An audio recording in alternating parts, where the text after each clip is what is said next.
Good evening, everyone. Good evening. Welcome to Morning Room. Welcome, everyone.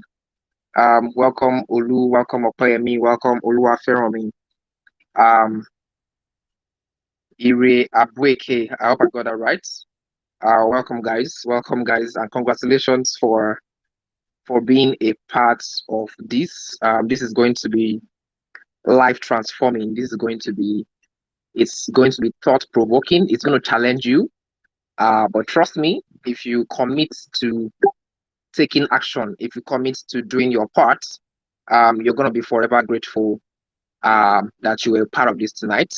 It's going to be a practical session, very practical session, and we're also going to have a lot of fun, lots of fun. So as you join in right now, I would I would appreciate, that we all tweet about it. Let's tweet about this the money room. Let's tweet about the money room. Um, And of course, why Money Room? What are we doing here tonight? What's the essence? What's the purpose of Money Room? It's very simple, really simple. Um, the goal of Money Room, the reason why we're here, is basically to help you um, in your journey to financial freedom, to help you make that journey faster, stress free, and very effortless. Of course, you're going to have to play your part, you're going to have to do your part. But if you do all that is being said here tonight, and even in some subsequent editions, what I can guarantee you is that very shortly, many people fashion their financial lifestyle, their financial habits. After you, that's exactly what's going to happen.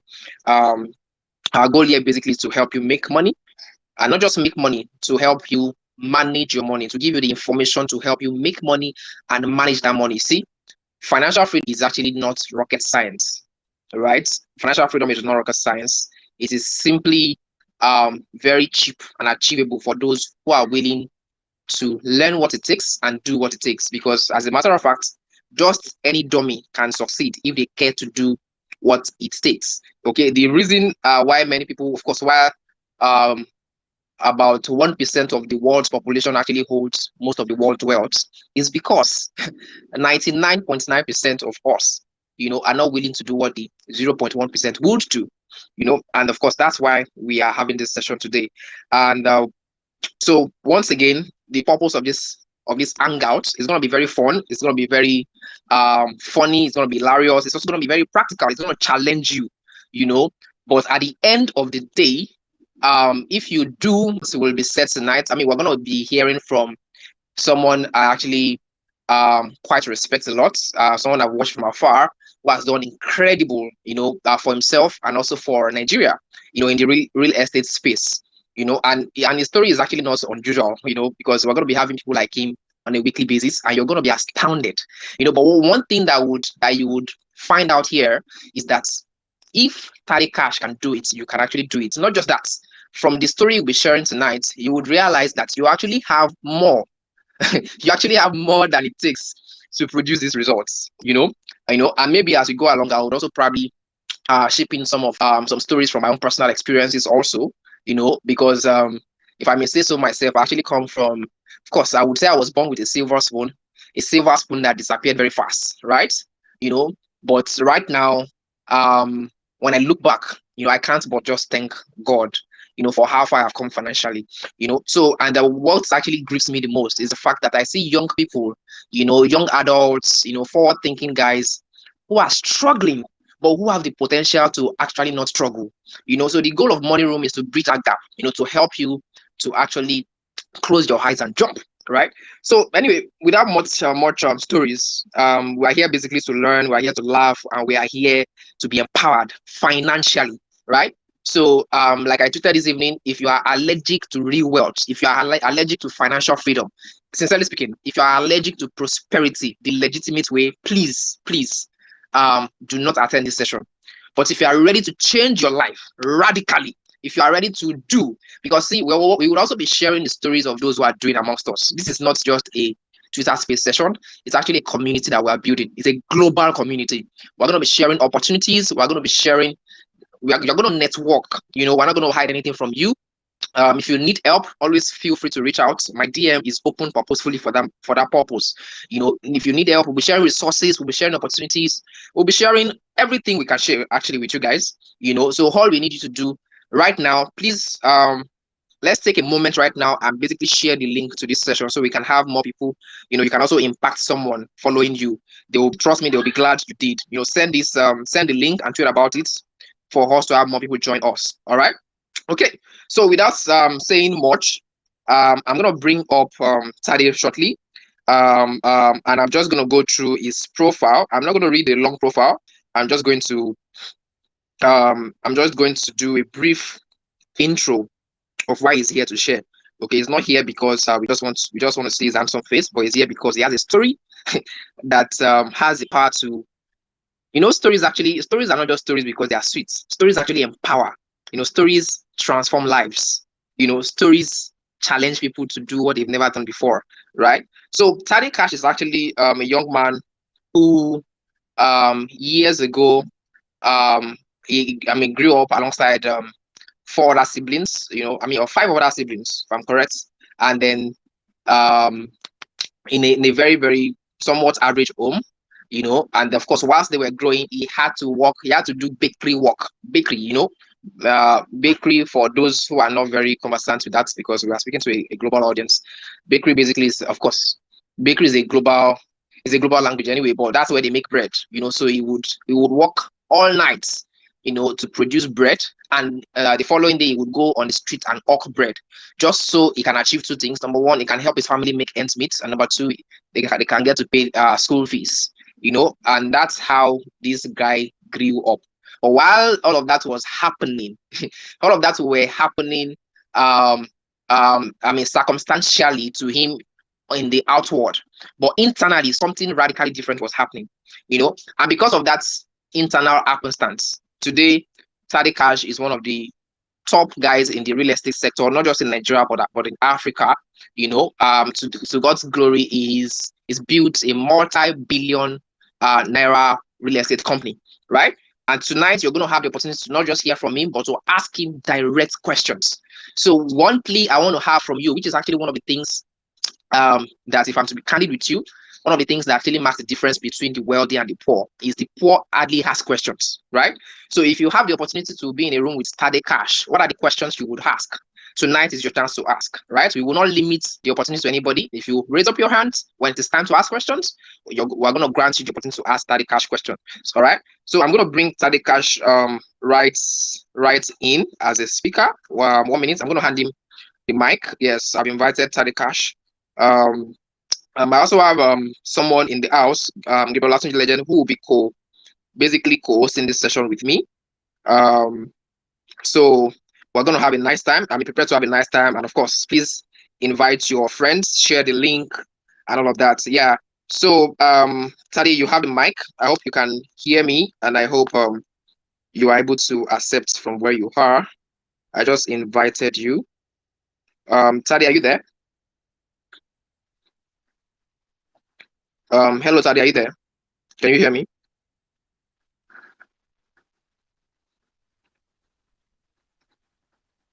Okay. So Tade is now a speaker. 1 minute. We would hear from Tade shortly. Tade, can you hear me? If you can hear me, kindly let's hear from you. Yeah, I can hear you. I can hear you. Oh, I can brilliant. hear you. I can hear you now clearly. I think I actually muted everyone. Oh, how are you doing today, Tade? Wow, Isaac, I'm doing pleasantly well. Thank you. Awesome, awesome, awesome, awesome. It's nice to have you here. It's nice to have you here. Thanks Same for here. how are you doing today, Tade? Wow, Isaac, I'm doing pleasantly well. Thank you. Awesome, awesome, awesome, awesome. It's nice to have you here. It's nice to have you here. Thanks Same for here. showing up, and more importantly, thanks for being willing to share your story.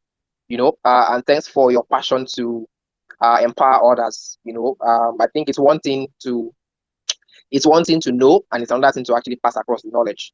And I see you do that consistently, passionately every time across your platform. Thank you very much for that. All right. So today is gonna be different. I know you've been in different sessions, but trust me, today is a radically different one. Today we're gonna be having you share no holds barred, all right, about your story, right? What makes money room different? What makes money room very important for such a time as this is that it's a ridiculously practical session, where we want to hear from doers, people who are doing stuff across different sectors, right? And the reason why we want to hear is not just because their stories are sweet, it's because we want people to be able to replicate those successes, right? We want people to be able to replicate those successes. So we want you to share as vulnerably as possible, as frankly as possible, you know. But before then, I'd like for you to just do a brief introduction of yourself. Yeah, before we take it over. So you have the mic, Tade. All right, thank you very much. I found it a very huge privilege to be here tonight with my wonderful people in this money room. Anytime I hear the word money, it's like it gives me some orgasm. All right, so Money. it's it's lovely. Yeah, yeah. So my name is Tade. My name is Tade. Originally, my name is Tade Esan. Akintade Olutoye Esan is what my father and my mother called. However, today I'm called Tarikash. Um, I was born I think I was born about four decades ago. All right, so and I was born I love it when you said that you were raised, family with a silver spoon, but the silver spoon disappeared quickly. I Um, never, yeah, I never saw the spoon. you know, I, I never saw the spoon at all. So that's how it is for me. I never saw the spoon. I grew up as the last child of six, and the youngest. Before I could say Jack Robinson, my father has retired from work. So I was I think I was in SS1 when my father retired from work. So by the time I was finishing secondary school, about 1 year after I finished secondary school, my father had stroke. So basically, there was no, and I was the youngest. So that's the demerit of being the youngest child. And so that really affected me. But because I Imagine. was the gift that was given to me by my parents is the gift of moral compass as a young boy. We're given a gift of moral compass. So I knew that if I don't want to fail, I have to learn the right way to be successful. So, and as a young boy, I have always known that I wanted to be successful. And growing up, I later realized what I had. I was very passionately stubborn, and the stubbornness, it's always driven towards I needed, if I want to do something, I will go ahead and do it. So at the age of 19, to leave the house with, because I needed to become somebody with my life, and I was literally squatting somewhere just to be able to get my own bearing. And that was the beginning of my life. I look at where I grew up, I look at the environment, I look at the people I grew up with. By the way, we were staying in a one-room apartment. I say that story jokingly a lot. We're staying in a one-room apartment, sharing public toilets with about other 12 or 13 tenants. And right in that place, I saw that poverty is deadly. I saw that poverty is bad. I saw that there is nothing honorable about poverty. I saw that poverty is not a testimony. And as a result of that, I wanted to do something with my life. So, fast forward a little bit, I left the church my parents originally attended, and I was going to another church. And in that church I was attending, I stumbled across a man, and that man was like a life changer for me. I saw him talk about money. I saw him talk about success. I saw him talk about, and I saw it in his life. Why other young people of my age at that time were going to him for money. Some of them were even going to him to pay their school fees, which is not bad in totality. But I went to this man and I said one thing to him. I said, sir, I'm young, but whatever make you rich, please teach it to me. I want to be rich. And he looked at me and he laughed. And he said, Teddy, you're not serious. But I stayed true to it. I started following through on him, and he Mm. started teaching me. Started teaching me. He never handed money to me. He has never given me money before, except one day. that I was stumbling into his office and his penthouse on in VI, and he was having conversation with his friend, and he just said, "Oh, Tade, today we are all eating lunch. Take your own 40,000 naira to eat lunch." That time, 40,000 naira looked like 400K or 1 million naira. I was like 40K to eat lunch. That is not possible. And but this is the man that showed me that Tade, if anybody can be rich, you can. And but it wasn't funny. And I realized that poverty is very addictive, so it will stay with you if you permit it. And you will keep giving many cerebral justification for being poor. And for me, it was that way. And I became very stubborn. And then I used my stubbornness, I turned it to a virtue. Then I became very stubborn, wanting to pursue the success. Now, one of the things that changed my life by the time I was 23 is the fact that one of the things that my mentor gave to me was the gift of reading. And also for the fact that my father is a scholar. That added to it. Then all that I used to read, I went to school, I had a first class. My father, my father gave to me the gift of reading, but not to read his academic book, really. And so, but then Okay. I know that I want to be successful. So my mentor told me to start reading all manner of books. So at a tender age, I started reading. I think by the time I was 19, I read a book called As a Man Thinketh at the age of 19. I read as a book as a man thinketh. And it was the beginning of taking my thoughts seriously for me. And everything I do, you have said part of the story before. I have to work in a bakery to be able to pay for my GC, to be able to pay for my WAHEC to contribute to it, and I have to work in bakery to pay for my jam, and all of those things. But Interesting. maybe when I look at it in retrospect, somebody will say I was struggling, but I never consider it struggling time. I only consider it as part of the sacrifice I need to pay if I truly want to get out of where I am. And it was the journey, and that's how I was going. I was going that way. But this is what happened. At the age of 24, I discovered that I truly want to be rich, and I was ambitious, very ambitious. I want to be rich. I want to be rich the right way. And I then started studying what will make me rich. Then I discovered that it's not everything in life that can make people rich easily, you know. And that is when I stumbled on what I call real estate at the age of 24. And at the age of 25, I began to experiment with it. And everybody in my house were complaining about it. Like, guy, what's wrong with you? You went to school. You have a go and get a job. And I said, job is not bad, but I don't think I am called for it. I'm this kind of person that I just want to get something bigger done with my life. So by 26, I met a friend one day. By 25, I've met a friend. And by the 26th, one of my friends called me one day and he said, if you like, you want to start a real estate company, Nakade, you are very good with marketing. Can we just start this business together? And I said, okay, why not? And the first mistake I made was I never negotiated properly. I was so carried away with zeal. So I just wanted to do something. And then we started a business. And that's how I made my first $1 million. And after the money was made, my partner that I was doing the business with, it became a little bit greedy. And by the age of 27, almost 28, I have to part ways with him. And that is when a partner and I, another partner of mine, started what I called WIP Africa, West Island Properties, which is 10 years plus now, So, but the story in a nutshell, it's about struggle, but struggle for my destiny, struggling for my voice, struggling to find my path, struggling to find a voice for myself in this world. And I discovered that anyone can, but sometimes challenges of life can blindfold us. And as a result of that, we will never go deeper into knowing who we are.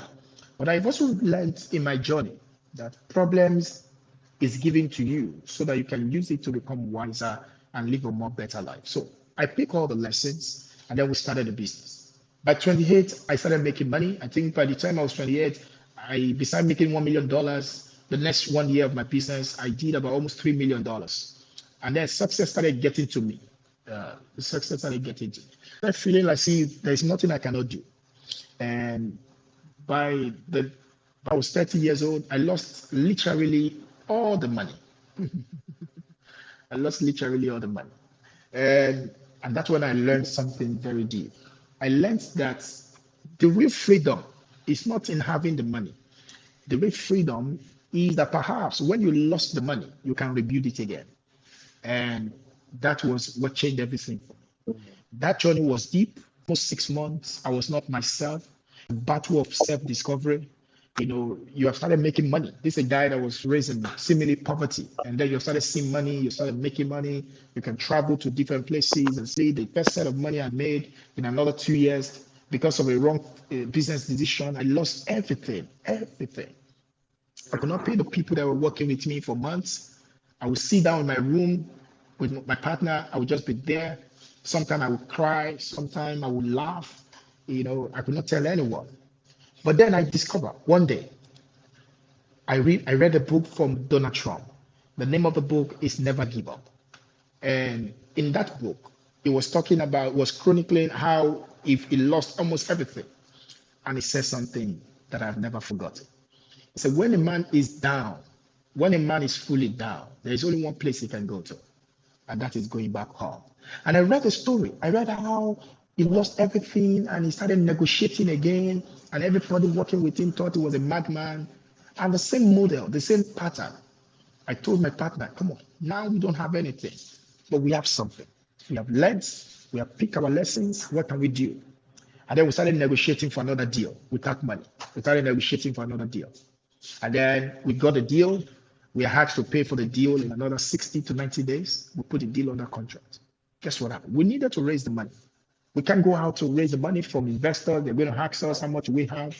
And then I said, come on, the only thing we need to do now is to sell and buy. And we now started putting the deal out there, and we were able to raise another about 40 to 80 million at that time, naira, to be able to now jumpstart the process again. And that is how we get started back on the deal. In the course of 11 years, I faced all manner of challenges. I faced all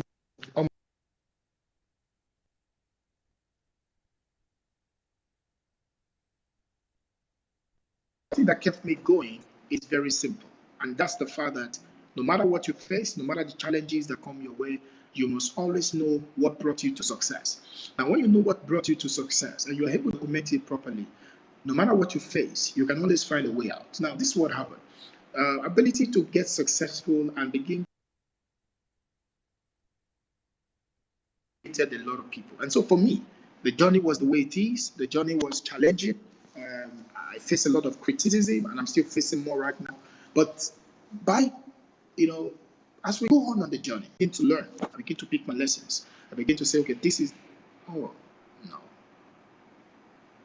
you know, sorry.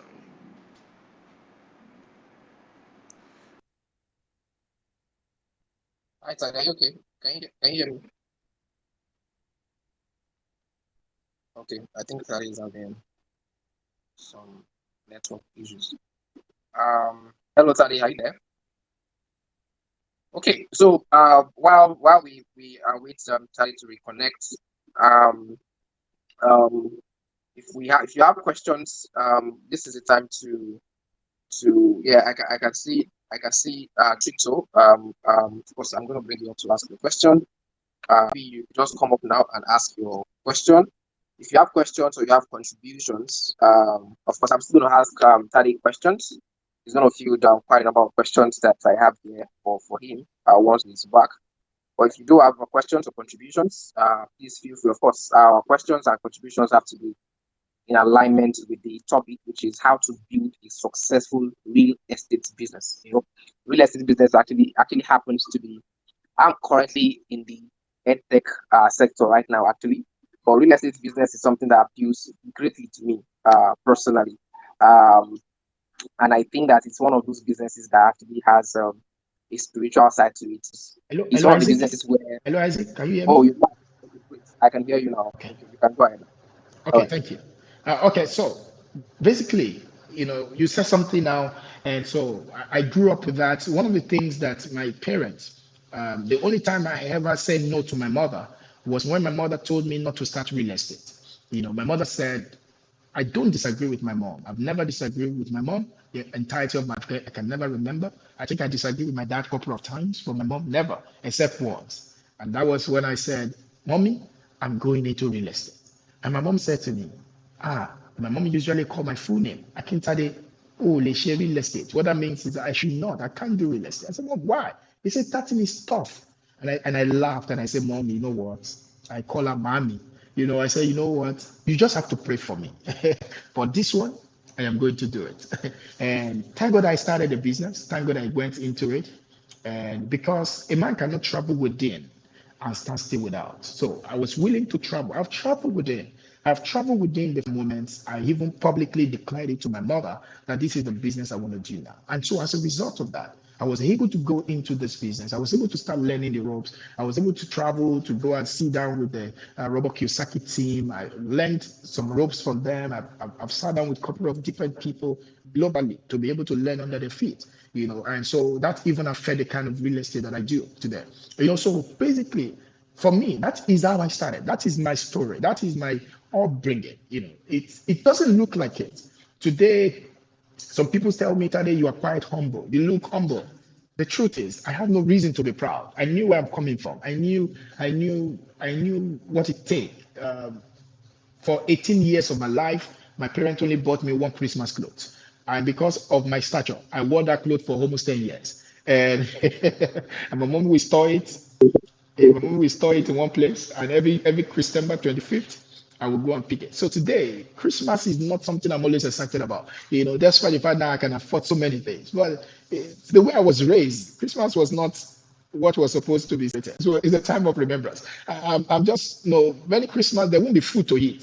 So we just have to sit in our house and sometimes we'll go to church, we'll go and be praying. And so I have grown up with that kind of mindset for so many years. But I know one thing for certain. I know one thing for certain that if any man, success is not a secret, it's a system. So, and system is a principle of order that render confusion impossible. So if you can learn the system of success, you will suddenly realize that success is never a secret. It's not a secret. It's only a secret to you because you have not learned the system. So the moment you learn the system, you will be successful. So that is the fundamental lessons of my life. That's how I raised the youngest of the six children, and raised somewhere in Ejisha Tedo in Lagos here, Nigeria. It's funny. Went to primary school in Ejisha Tedo, went to secondary school in the same area. By the way, the name of my secondary school is named after my area. It's called Ejisha Tedo Boys Secondary School. And the point is, when we're growing up, we never look like it. There are some guys that look more like it. There's some guys that academically even look more smarter than I. But the truth is, the real world that we live in has a principles and systems. Most people never learn those systems, and along the way they follow. We thank God for grace, but grace is available to all men, but not all men take advantage of grace. So it's important that we all know this, and that's how my story started. And I think Interesting, interesting. that's about me. I'll pause you right there. Thank you so much, Tade, for sharing so much. Like I feel like you've already eaten deep into some of my questions. I found myself laughing and giggling and sad all at the same time. Different emotions.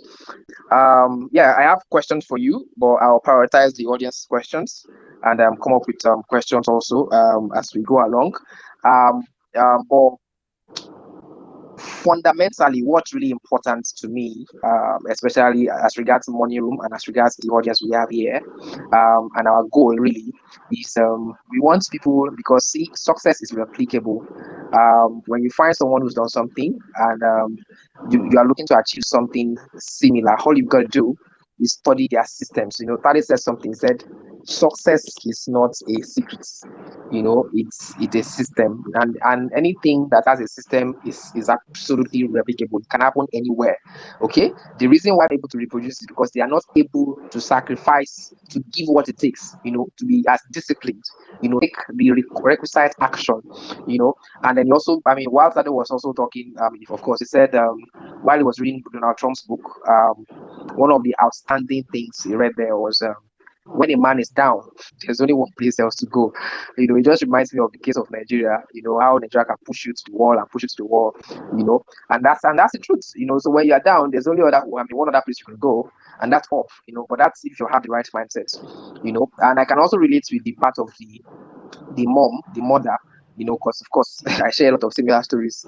Most of the biggest the most of the breakthroughs I've experienced in life, are breakthroughs that happened when I took decisions that were against my mother's desires. And trust me, she means she loves me like crazy, and she meant right, right. But at times, people can mean right for you against your own destiny, and that's why it's all in your hands. All right. So now, what I really want to do is I want to, yeah, Bali, I see your request.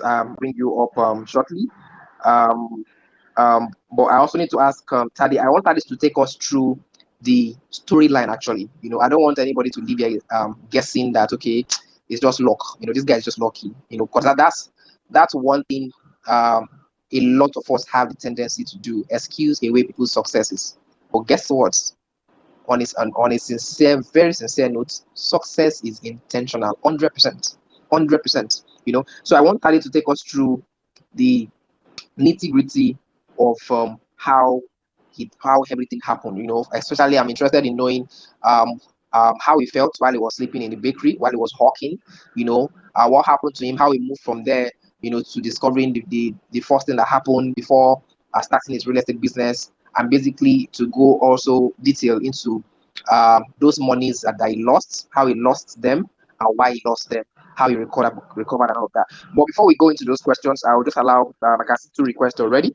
So I'll just allow two questions and then we will go back into the room. All right. So, Bali, Bali Dreams, I'm handing the mic over to you right away.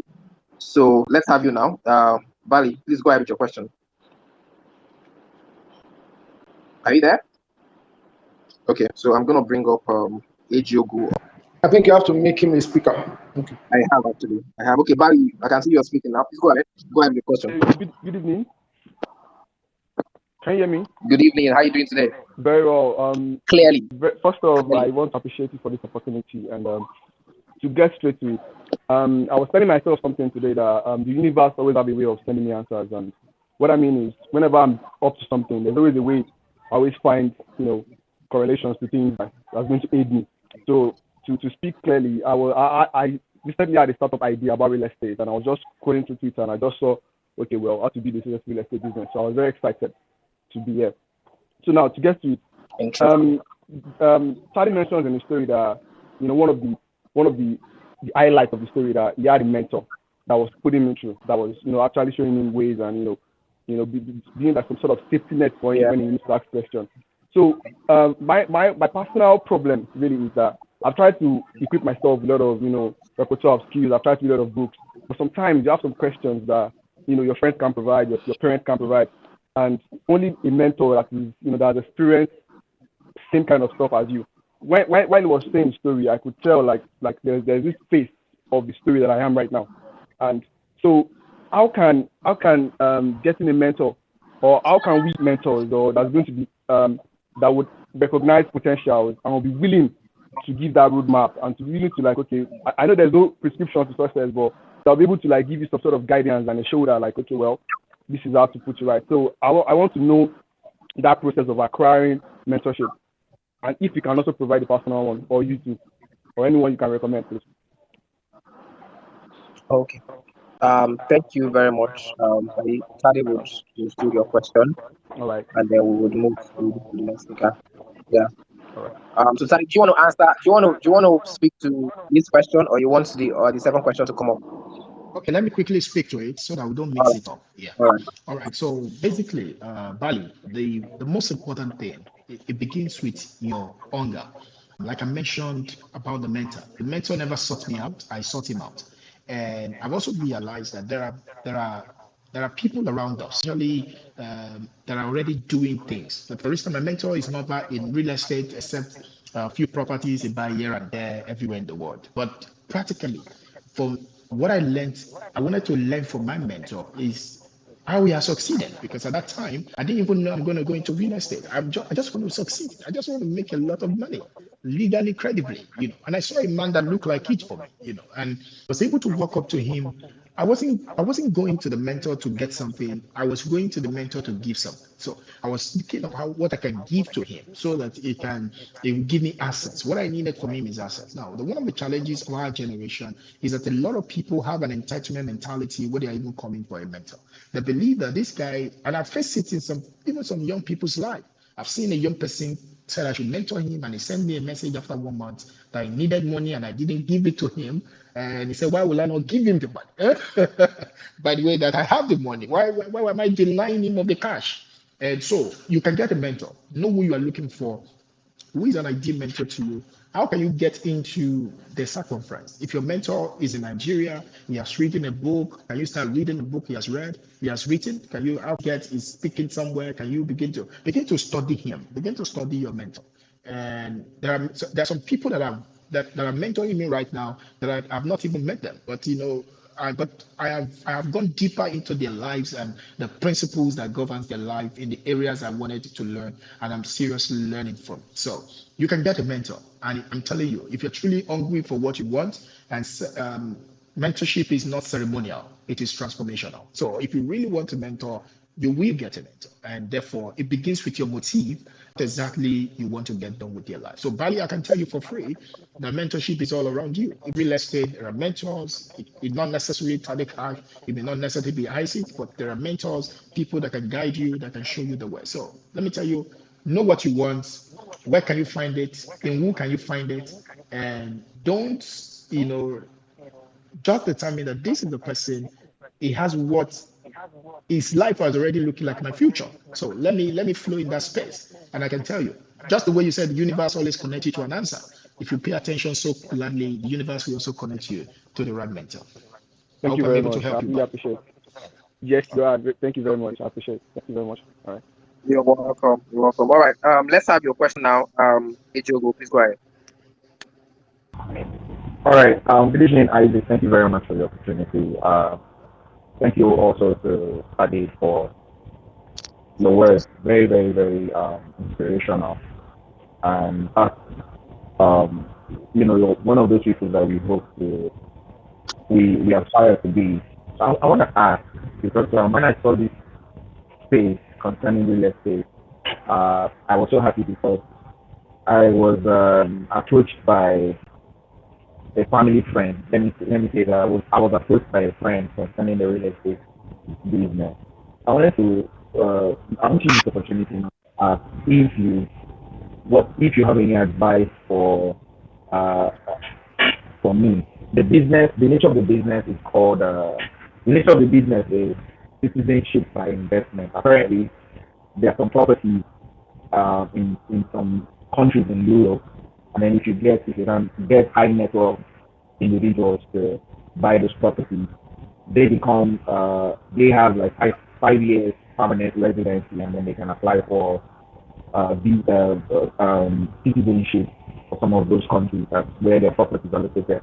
So I wanted to find out if you Now, one of the challenges of our generation is that a lot of people have an entitlement mentality where they are even coming for a mentor. They believe that this guy, and I've faced it in some young people's life. I've seen a young person said I should mentor him, and he sent me a message after 1 month that he needed money and I didn't give it to him. And he said, "Why will I not give him the money?" By the way, that I have the money. Why am I denying him of the cash? And so you can get a mentor. Know who you are looking for, who is an ideal mentor to you. How can you get into the circumference? If your mentor is in Nigeria, he has written a book, can you start reading the book he has written? Can you how get is speaking somewhere? Can you begin to study him, begin to study your mentor? And there are some people that are mentoring me right now that I've not even met them, but I have gone deeper into their lives and the principles that governs their life in the areas I wanted to learn, and I'm seriously learning from. So you can get a mentor, and I'm telling you, if you're truly hungry for what you want, and mentorship is not ceremonial, it is transformational. So if you really want to mentor, you will get a mentor. And therefore, it begins with your motive, what exactly you want to get done with your life. So, Bali, I can tell you for free that mentorship is all around you. In real estate, there are mentors. It not necessarily Tarikash, it may not necessarily be Isaac, but there are mentors, people that can guide you, that can show you the way. So, let me tell you, know what you want, where can you find it, in who can you find it, and don't, just determine that this is the person, he has what his life was already looking like my future. So let me flow in that space. And I can tell you, just the way you said the universe always connects you to an answer. If you pay attention so gladly, the universe will also connect you to the right mentor. I Thank hope you I'm very able to much. I help you, really buddy. appreciate it. Yes, you Okay. are. Thank you very much. I appreciate it. Thank you very much. All right. You're welcome. You're welcome. All right. Let's have your question now. Ejogo, please go ahead. All right. Good evening, Isaac. Thank you very much for the opportunity. Thank you also to Tade for your words. Very, very, very inspirational. And um, you're one of those people that we hope to, we aspire to be. So I want to ask, because when I saw this space concerning real estate, I was so happy because I was approached by a family friend. Let me say that I was approached by a friend concerning the real estate business. I wanted to I want to use this opportunity now to ask if you have any advice uh, for me. The nature of the business is called the nature of the business is citizenship by investment. Apparently, there are some properties in some countries in Europe, and then if you can get high net worth individuals to buy those properties, they have like 5 years permanent residency, and then they can apply for citizenship for some of those countries where their properties are located. So I wanted to find out if you've heard something like this, if you have any advice to give. Thank you very much. All right. Ijogo, thank you very much for that question. It's a very good one. Um, all right. So let me say it this way, and this is the money room. It's very practical. It's not that I've heard of it before. I have done it myself before, So it's I carry the citizenship of a country, and that's fundamental what happened. Um, it depends on the way you want to. It depends on the way you want to do it. It's either you are trying to do it as a business or you want to buy into it. Many countries around the world, besides in Europe, even in Asia, in Latin America, there are that want more people. Some of these people don't have a lot of population there, but they are for people that have legit money that can pump it into their country through investment in real estate. And as a result of that, in exchange for that, they are going to give you permanent residence. And after a couple of years, they are going to have citizenship. And there are some people that don't even give you permanent residence. They give you citizenship upfront because of the investment you have made. And so all these opportunities abound all over the world. I hear of them every day. I've seen them myself. I've been involved in a few of them. I carry citizenship of a country whereby it's basically by investment. And so it's all possible. And there is nothing that is impossible. The only thing that is impossible is the thing that we have not yet, and it's a thing that does not exist. If it doesn't exist, it's not possible. But if it exists, it can be done. So it is possible, my friend. So it all depends on how you want to go about it. You want to do it as a business, you have to be sure what you're doing because there are also, let me quickly tell you, people that are out there to scam people. So because they know, especially in Nigeria, that a lot of people are looking for the way out. So you can go online, you see so many advertisements coming out from different set of people and all of that, but never get deceived by them. But at the same time, verify before you trust. And there are many things that you can verify. You verify there are many ones that are also possible. When I was doing mine many years ago, a few persons tell me, "Are you sure this thing is real?" But because at that time my friend carries British passport and he introduced me and he said I can invest in a particular country and in Europe and all of that. And I did it and eventually I collected the passport. I traveled with it a couple of times and right now it has to be it's proper and all of that. So these opportunities abound in the world, my friend, and you can take advantage of it. But remember, the code there is verify before you trust. Thank you. All right. Thank you very much for that. Thank you very, very much for that. Okay, so going back to the story now. Of course, this session is this session is actually um besides the stories, which is extremely important. This session is actually also tied to being able to help people who actually want to go into the real estate industry or the real estate tech sector to harm them with the right information to and them to get them on the right path, right? So but before then, really, I want to know a few decades back, you were working in a bakery. I personally, I have actually sold, I have sold different things before for my mother. My mother is very entrepreneurial. Of course, I grew up from a family where my dad had a fantastic job, and then after he lost his job, he basically gave up on life. So my mother had to take up the responsibility. There was almost nothing that I did not hawk. I hawked tea. I hawked, I hawked this suko, this Milo, this tea that looks like what's it called now? They used to call it Eruko Shudi, if you understand. If you understand what I mean. So I actually practically hawked that, so I can relate to all of that story. But if I walk on the street today, you definitely you must be you would definitely would not know, you would never can tell. So I can relate to that. So now, how did you move from sleeping in a bakery and hawking, during the day? How did that affect your education, and what was going through your mind while you were doing all of that? All right, thank you, Heidi. As you're talking about the air question, I'm just having nostalgia. Absolutely.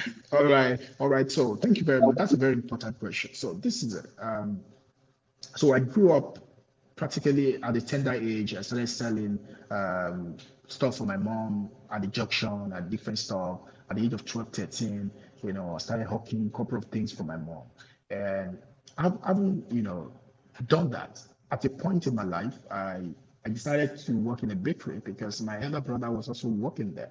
And so I was in JS3 going to SS1 at that time. So I just told my brother one day, the first place I worked was a church. So that place, I needed to work and be doing a cleaning job. So I went there. I said, I want to start doing a cleaning job. I worked there myself. I worked to the church myself. So I told them I want to start doing a cleaning job. The lady, I can never forget her name, Sister Osas, and she told me that, Tade, you can't do a cleaning job here. You look so weak that how will you be cleaning?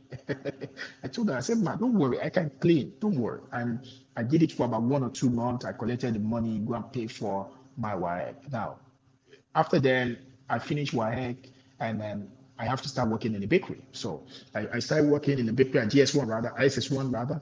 So then I was working in the bakery from SS1. It was when I left secondary school that I worked in the church auditorium to clean. So ISS1, I started working in the bakery. It is in the night. I would be there in the night. I will read my book right there in the night.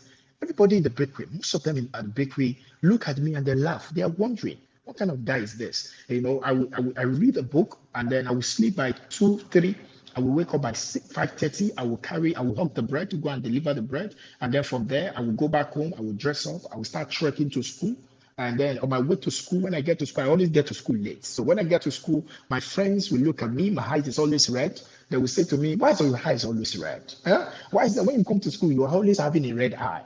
And when we leave school, I will still wait behind. I will read. Now, why am I doing all of this? So when I think about them in return, is first thing the legacy that my parents give to me, and that's where the place of legacy is. My parents, especially my father, is a father that, if you want to succeed, you have to go to school. So that at that time, it's like something I cannot afford not to do. So even when my parents don't have the money, the seed has already been sold into me. So I go to the bakery not because I love it. So when I look at many young people today, and they're telling me that what they are doing, they don't love this thing. I said there are things to do in life. You don't have to love it. You just use it so that it can take you to the next journey of your life. So in the bakery, I don't feel like it. The place is dirty. The place is smelling, but I will still find my way. I will cover up myself in the night. I will wake up in the morning. But no, I was treating it like a peaceful warrior.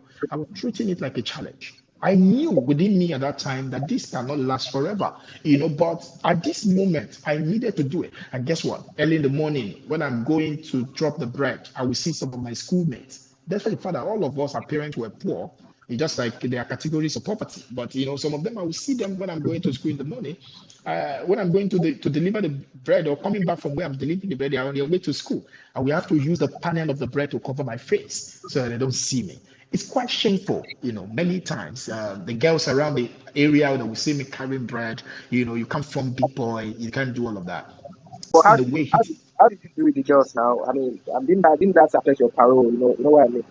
yeah, it affected me, my friend. I have to fight with my self-esteem till I was 22, 23. because I, even at that moment, I always felt there are some ladies I cannot relate with because I just felt I am excluded from the world. Because this lady, they chill up in the morning. Some of the guys chill up around the area. That's why the fact that the area is not that, it's not tush at all. But at the same time, they still put themselves around the class. And I remember the first money I ever had when I was working in one of the bakeries slicing bread. And I came back, and my mother asked me, "Where is the money?" And I said, "I've used the money to buy books." And my mother said to me that he's speaking to Yoruba. He said, "We that means it's that book that you'll be eating. And so I have to turn it upside down. I said, "Okay, you don't want to give me food, forget about it."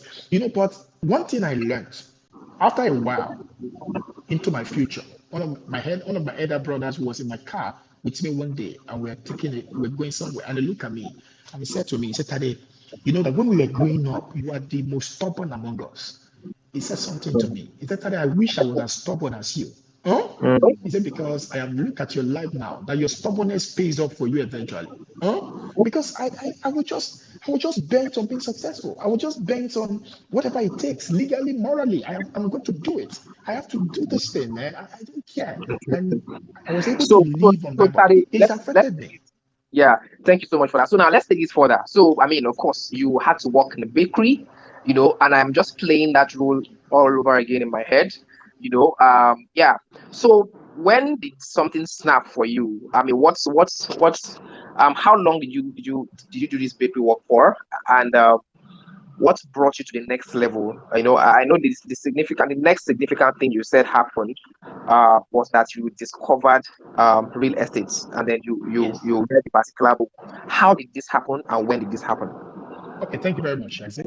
Like I was saying, so I came into that space, and by the time I left secondary school, I'm already a bookish. So I'm already a bookish. So at the age of 19, I was exposed into reading different kind of books that I was not used to before. So I started reading As a Man Thinketh at the age of 19. So those books begin to let me know. I think I was 20 when I read Think and Grow Rich. And I read the stories of all of these men.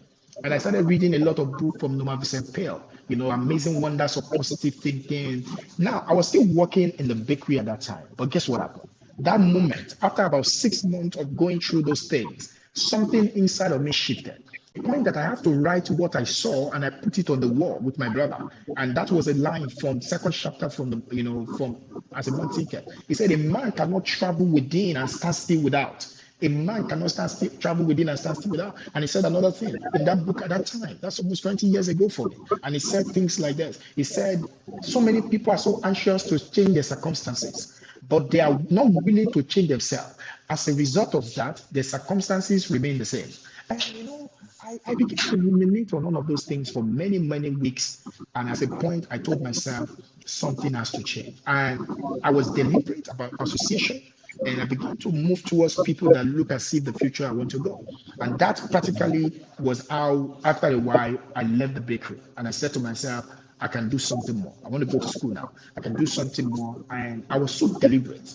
And that even when I started going to school, I knew that schooling, it was not just my thing. Even after I've studied all the things and I've had the first best of grade, I knew that I want to do something more beyond just being academician like my father. So the point is, that moment, one of the things that changed my life is ability to train my mind.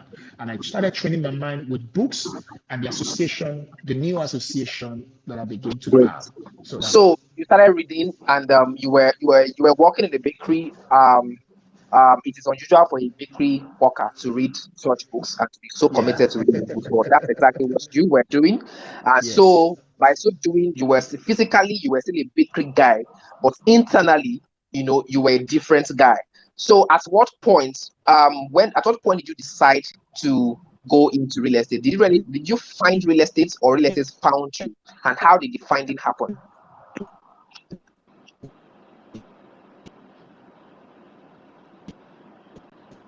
Okay. Hi, Tade, can you hear me? I think your network is okay. Um, I think Tade is having some network issues again. Okay. So while we wait on Tade, I think we have two new people who want to ask questions. I will also ask within the house. Right now, of course, the conversation is getting really, really exciting, practical, inspiring.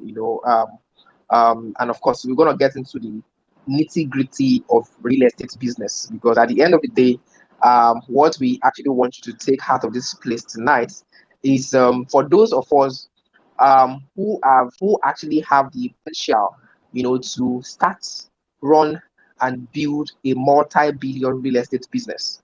We want you to leave this place with the requisite knowledge to actually go, right. So after we've heard Tade's story, those will be the next line of questions that we will be sharing, be asking, rather, line of questions that will be asking in terms of, okay, how exactly do you set up a real estate business? So, and um, the last time I was talking, I was actually talking about the power of this real estate and how it has some spiritual side to it, right?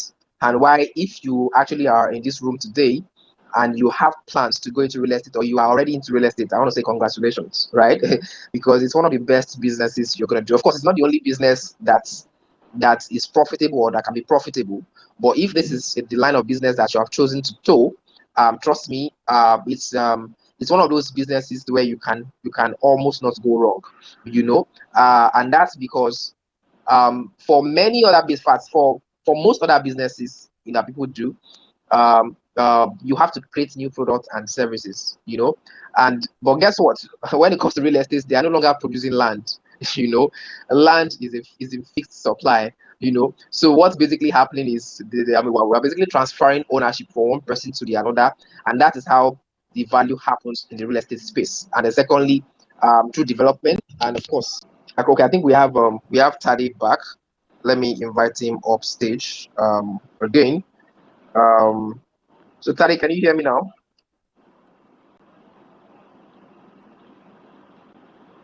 Sorry about that, guys. This network issues happen. um I will just have to find a way around it. Okay, but Tade will join us. Tade will be back very, very shortly. I've sent in the mic, so once he's back in as a speaker, we will take it from there, right? But I was speaking to the power of real estate, right? And it is simply because, real estate is one of those businesses where you can almost not go wrong, especially if you're not greedy, you know. And why? It's because real estate is one of those businesses that is no longer in supply. Aside from that, real estate anywhere in the world is very, very, very powerful. What I'm gonna do while we bring in, while we expect started to join us back, I'm gonna open the floor, so that we can hear from us. You can hear from us. So you have questions, you have a contribution.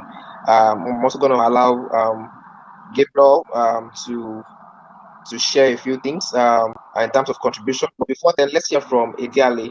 Ediale, you have the mic. Please go ahead with your question, and then we'll take it from there. Hi, good evening, everyone. Okay, so I was about asking a question, and it boils down to what's the pathway for someone like me who is virtually new. So currently I do a 9 to 5, and I'm looking at having multiple sources of income. So for someone like me who is currently doing a 9 to 5 and is wondering, okay, what's the way forward? How do I move on? How do I multiply my income sources? So I think you've already given a hint that, well, next stage is what we're going to discuss that aspect. So I think I should just hold on. Then secondly, is it possible for Tade or yourself, the host, to recommend books that we could read as a starter pack for us who have interest in real estate? That would be appreciated. Thank you very much. Those are very brilliant questions. So you are working class, and then you're looking to go into real estate as a side, also for a start. And secondly, you're also looking for recommendation of books to read. I'm going to allow Tade. Um, I'm going to allow Tade do justice to the part of the opportunities that are available for you to take advantage of real estate while you're working. I think it's a beautiful thing, really, to start out testing the waters whilst you have your job, and then once you see what the possibilities, then you can go all out. Someone says, we are going full time, so we can go full scale. But in terms of book recommendations, Interestingly, there are just a few couple of books that personally um uh have radically transformed my finances, my life, Um um I may not be able to. I'll probably tweet some of them maybe after the session. But off the top of my head right now, the four of them that I can remember. For the first is Think and Grow Rich by Napoleon Hill.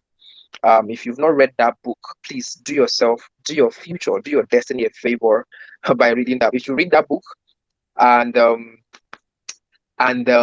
you don't, something does not change about you, please DM me. I will refund the money. Yes, I didn't sell the book to you, but I'm going to refund. I'm not joking. I'm going to refund the money to you personally. Think and Grow Rich by Napoleon Hill. That's number one. Second book I would recommend is Rich Dad Poor Dad. The third book I would recommend is The Richest Man in Babylon. You know, the fourth book I would recommend is The Parables of Dollars by Sam Adeyemi. You know, those four books, and of course, the fifth book I would recommend is The Automatic Millionaire by David Bach. David Bach is spelled David and then Bach. Read those five books, and you will set yourself up for an incredible financial future. Trust me, the way you see money would radically change permanently. Because I tell people that, see, financial independence is not hard to achieve, really. And what is financial independence? Financial independence is simply getting to the point where the investment, the interest, the return you have on your investment can pay for your lifestyle. You know, Practical example. Hi, my name is Isaac Oladipo. On a monthly basis, my expenses is say 150,000 naira. That's the amount I must spend every month to live comfortably, right? And say I have a 10 million naira somewhere, and I decide to fix it in a particular investment instrument, and that 10 million naira every month gives me an interest of 200k, right? What has happened? I have physically achieved financial independence. Why? Because it simply means that from that point onward, I can actually finance and fund my life comfortably without having to work. That's financial independence. Financial freedom is on a different level. I mean, a different ballgame. But I think that is a full conversation for another session. Now let's go back into the room. I think Tade is back. Tade, can you hear me? Yeah, I can hear you very well. I'm enjoying your time. Yeah, I can hear you. Sorry for the network issues, right? Yes, yes, Uh, yes, yes, yes. yeah, okay. Yeah, so there was a question for you. Okay. I mean, two beautiful questions actually from Edialu. So first is he currently works. He's not looking to go full time right now into. Of course, he wants to go into real estate, but what are the opportunities that are available to him, even as an employee of a company, to invest and earn money from real estate? That's the first question. And second question, recommend book recommendations for someone like him who is looking to go into real estate. Yeah. So if you can quickly Okay, take that, okay, just okay, continue my question. fantastic. So you have already mentioned some of them, and it's amazing what you have mentioned. Those books are books I've read again and again, again and again. However, for the first question that he has, for a person like him, he needs to be very clear about what he wants to do, what he wants to get done with real estate. Because many a time, investing in general, like you know better, investing in general is not about product. It's about if you go into real estate and you are working, you need to understand, you need to begin to treat real estate as your profession of fortune. That means, what are your plans? What do you want real estate to be for you? Do you want to be like a typical landowner, or you want to be an investor, so that at the end of the day, whatever you buy, whatever you do can help you to create wealth? So for me, I divided real estate into two ways. I call it two kinds of deal. And that's how I determine the kind of business I run. That's the model of my business. So number one, I call it the fatty deals. Fatty, like FATTY, fatty deal. And what that means is that these are deals that I buy with a certain kind of formula, and then that gives me capital return within the space, capital gain return within the space of 12 months to 18 months. So I call it fatty deals. And then I have another set of deals that I do that I wrote in my book, The Real Estate Cash Flow Machine, that I call the freedom deals. What does that mean? It means that these are deals that I do to fund my lifestyle. So right now, I have a lot of properties, tens of hundreds of properties that pay me rental income every year perpetually. And so what that means is I created these systems in a way that I have 40 deals and freedom deals. So the combination of my 40 deals and freedom deals is what creates my financial abundance. So I combine these two formula to be able to do. So for the likes of my wonderful brother that just asked this question, you begin to ask yourself, what do I want real estate to do for me? So based on your plan, you will now begin to look for the products that can meet up your plan. Remember, never invest in a property that does not meet your plan. It is not the property that is most important. The property is only a delivery mechanism for your plan. Your plan is superior to the property. So investing in real estate begins with your plan. So what's your plan? If your plan is clear, within a twinkle of an eye, I can tell you exactly what to do. But if you don't have a plan, anything goes. So that's the first thing. And the second thing is, if you have to read a book that is written by an African to an African, especially in real estate, maybe you need to pick my book, The Real Estate Cash Flow Machine. It's going to help you a lot. I pour out how I did it, the formulas that I follow and everything, and how you can do the same thing for yourself. So I think that's just, by the way, it's Real Estate Cash Flow Machine and other books. When it comes to, you need to understand money to be able to invest properly. So the books that Isaac has, mentioned, I think you can pick them up, and it's going to literally change your life. I've read a lot. I told you I study economics. I have two degrees in economics, so I'm exposed to reading a lot of books. But at the same time, there are books that are good for you per time. So what he has mentioned, what Isaac has mentioned, and if you can lay your hand on real estate cash flow machine, it's going to also be of good help for you in your real estate journey. So I think that's pretty fine. Yeah. Thank you very much, Tade. Thank you very much, Tade. By the way, guys, if you are really serious about your financial journey, especially you want to leverage real estate to create wealth, please right now follow Tarikash. Follow Tarikash, follow Gabriel Lasunji Legend, follow them. They put out they put out awesome content. You don't want to miss them. Follow them right away. So that you are closer, but particularly the person that has the question about mentorship. See, I mean, of course, I have mentors. I'm fortunate to be close to someone I consider my number two mentor. My number one mentor, God bless his soul, Miles Moreau, is no longer alive. But the second person is someone I am fortunate to be quite close to, because we've worked together at Sam Adeyemi. But trust me, every other mentor whose books, whose exploits, whose lives have changed, touched, transformed my life, I've not met physically, but they've mentored me beyond what they can never fathom, and that's because I read their books religiously, I follow them religiously, and I do what I read consistently. See, I think that's one of the best forms of mentorship. As a matter of fact, I'll give you this for free. See, the best way to attract a mentor into your life is not even to look, something called meeting, having people meet you on your job. There are two ways people can meet you. You can go, you want someone to mentor you, and then you meet the person at a session, and then after that session you go to meet them. Of course, that's one way to meet somebody. But if you ask me, it's not as effective. The other way to meet someone is for that person to meet you on your job. Meaning that, okay, you want to start something, but you're not waiting for that person to come and push you to start. You've gone ahead to start already, and then you have that person meet you on the job. See, they actually, yes, in both areas you met the person, but trust me, each scenario actually produces different results in terms of how the mentor sees you. Because people actually love to help people who are already helping themselves. I'll say that people love to help people who are already helping themselves. So if I have two people right now, and then both of them are saying, "Oh, Isaac, I want you to mentor me," and of course, unapologetically, trust me. And then both of them want to do something. One of them has started doing that thing. The other person is still looking for handouts. Of course, I'm gonna be more favorable to the person who has already started something. So I think one of the best, while of course it's cool also if you can have that one-on-one relationship, fantastic. But I think one of the best ways to learn from people we consider mentors is to go find their books and read them, eat them, and start taking action. Even you will shock yourself at what you can produce even before meeting that person, right? And Tade has written quite a number of books. that you can definitely leverage on. All right, so we'll go back into the room and continue with our question. Right. So I was asking Tade about. So now we want to get into the practicality of building a real estate business. You know, we've heard Tade's story of how he how he moved from a bakery boy. You know, I'm gonna say that with pride actually.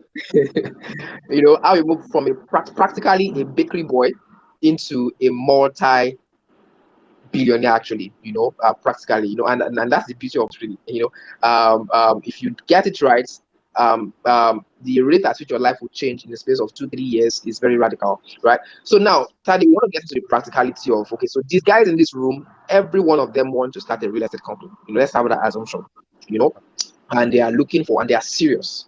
Or let's assume that, because from my little experience, when you have 100 people in a room and you give them the exact way to success, almost always you would have only about 10% of them execute, right? So people in this room want to start a real estate business, and they want you to, they want, of course, you've gone ahead, you have actually suffered, you have failed, you have fallen, but you've risen every time you fell, and now you have a story, you know. So the goal of this room is actually to leverage on your wealth of experience, so that, of course, people are still going to have to make to go through their own challenges, but the goal here is to reduce the challenges and the failures and the mistakes that they have to make, right? So when you discovered real estate, how did you discover it? And of course, when you decided to go into it, how did it all begin? Okay, thank you very much. So the question is very, very important. So this is what happened. This is what people should do. So it begins with I stumbled into real estate. Despite the fact that when I started reading a couple of books, reading what's it called now? Donald Trump book and all of those times and all of those things. And I was fascinated with the idea, like, wow, these things are good. I read some books and I like, wow, these things are good. But I had no clue how to go about it. So one day I was with my elder brother's friend, and I noticed that he owns a couple of properties here and there. It's also quite pretty young. And I have to work with him. I said, Brocola, how do you do this thing? I want to learn how to do this thing. And then that was my first time of ever being exposed to, it took me to a particular side, far away, almost at Badagry side of Lagos at that time. And he showed me the land and he said this and that and all of that. And I looked at it and I went, oh, I'm interested. And after that, I came back. I don't have the money, and I was like, okay, if I could start selling, this thing, if I could get people to buy this set of property, and I'm going to get money from it. If I get money from it, I should use the money I've gotten to be able to get the property for myself. And as a result of that, number one, because I'm already skilled at selling some other thing that I don't have a very good margin, so I decided that I'm going to go into sales of real estate. But still, I was not really making it happen until I met a friend, and we met at a bookstore. And then I'm already doing some other things with my life. I met him at a bookstore and he told me, he has attended one or two trainings that I've run about how to start a small business without money. Those are little things that I was just doing at that time to keep my body and soul together. And one day he called me and he said he wanted to see me. And I said, what happened? He said he wanted to start a real estate company. And then he would like me to be part of it. That, despite the fact at that time I was being offered 5% of that company as a whole, guess what happened? I decided to do it.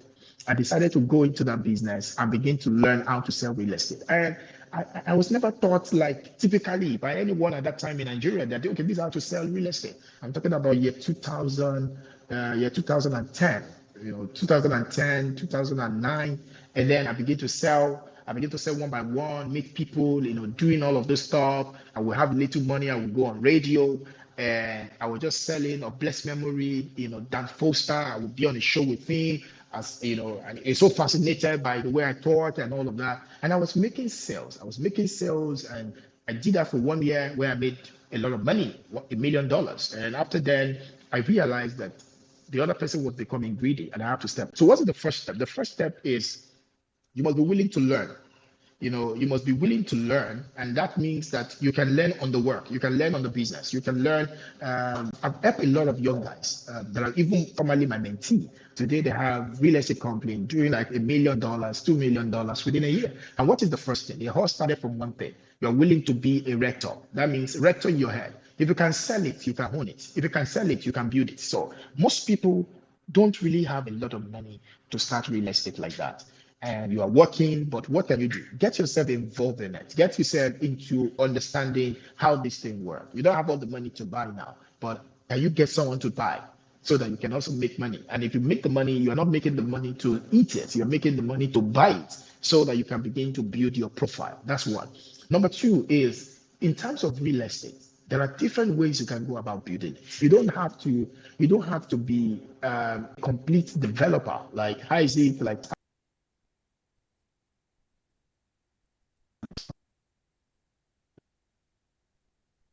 keep.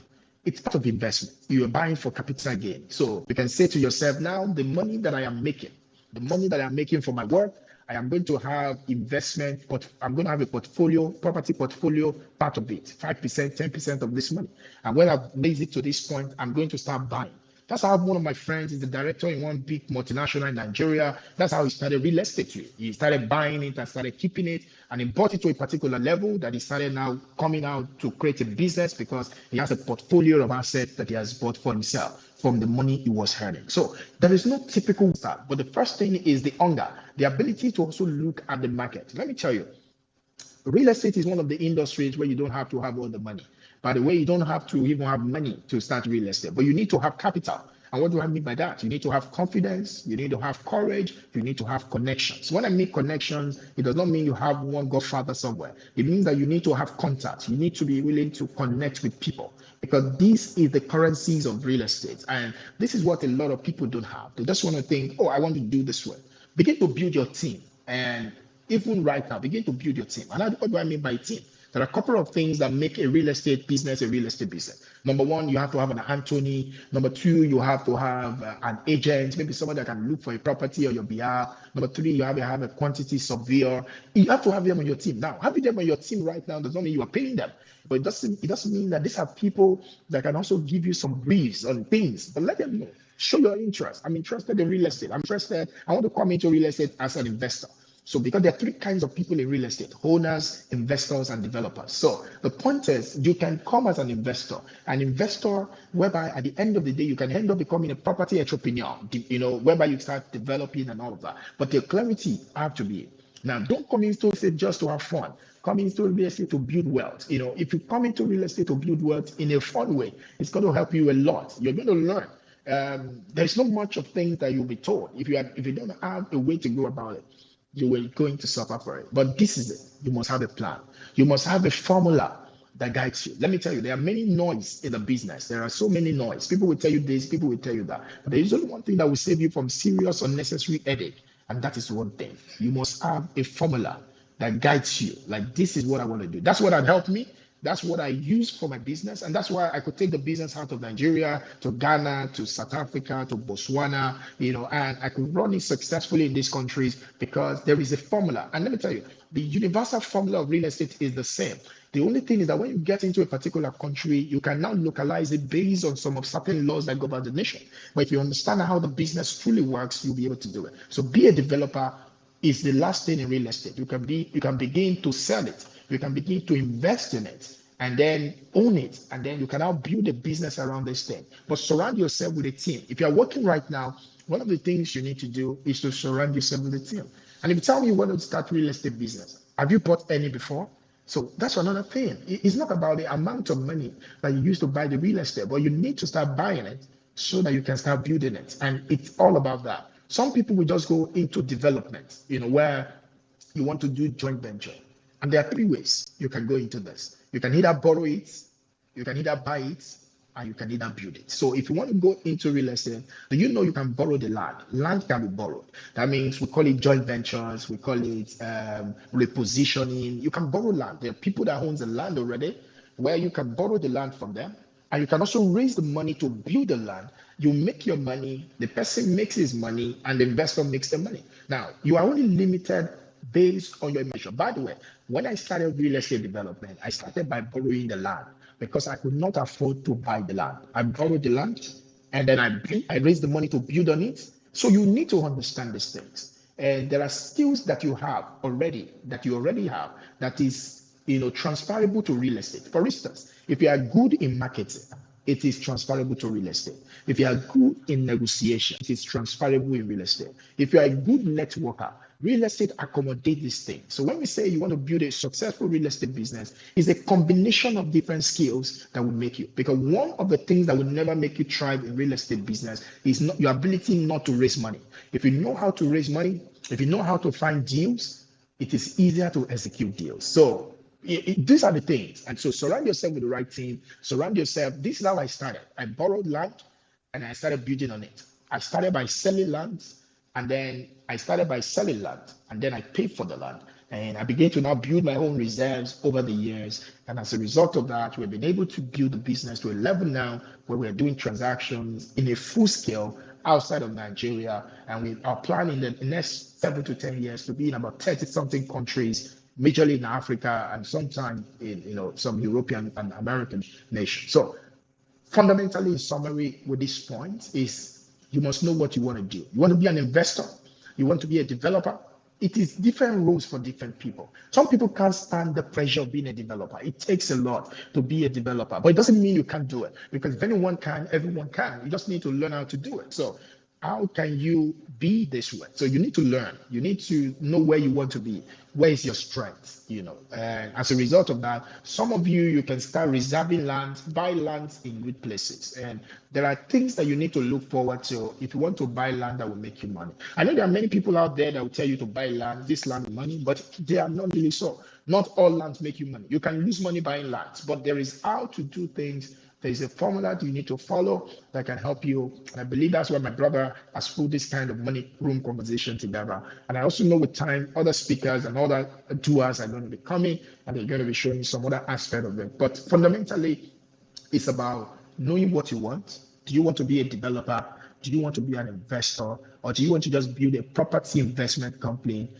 Some people can even do crowdfunding. There are so many technology today that you can scale to even do your own. You can be a merger of people. You can be a connector of people in a way that through you, other people can buy into investment portfolios, and you are still running like the Uber of real estate or the Taxify or the boat of real estate and all of those stuff. There are different fields. It's all about the needs that you see and how you are going to provide solution to that need, and that's going to literally change your life.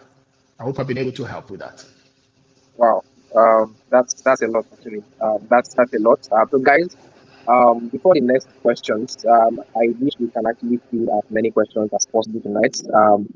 I will be very unfulfilled and sad if tonight someone who's supposed to start a real estate company does not have enough information to start, and I will be the happiest if after tonight, um, this time next week, next month, next year, someone says, okay, because of tonight, I have made my first $1 million in real estate. All right, so we're gonna get to that.